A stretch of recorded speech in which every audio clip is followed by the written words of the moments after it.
إنا أنزلنا إليك الكتاب بالحق لتحكم بين الناس بما أراك الله ولا تكن للخائنين خصيما واستغفر الله إن الله كان غفورا رحيما ولا تجادل عن الذين يختانون أنفسهم إن الله لا يحب من كان خوانا أثيما يستخفون من الناس ولا يستخفون من الله وهو معهم إذ يبيتون ما لا يرضى من القول وكان الله بما يعملون محيطا ها أنتم هؤلاء جادلتم عنهم في الحياة الدنيا فمن يجادل الله عنهم يوم القيامة أم من يكون عليهم وكيلا ومن يعمل سوءا أو يظلم نفسه ثم يستغفر الله يجد الله غفورا رحيما ومن يكسب إثما فإنما يكسبه على نفسه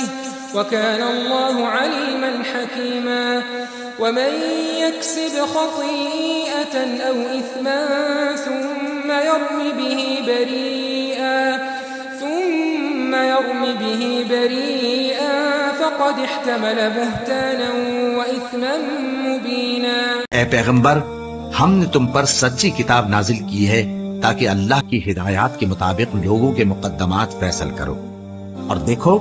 دغابازوں کی حمایت میں کبھی بحث نہ کرنا، اور اللہ سے بخشش مانگتے رہو، بے شک اللہ بخشنے والا ہے، بڑا مہربان ہے.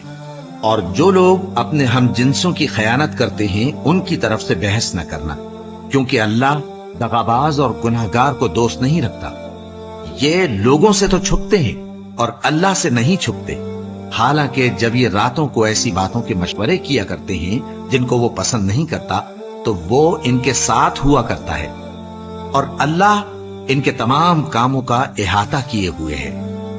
بھلا تم لوگ دنیا کی زندگی میں تو ان کی طرف سے بحث کر لیتے ہو، سو قیامت کے دن ان کی طرف سے اللہ کے ساتھ کون بحث کرے گا اور کون ان کا وکیل بنے گا؟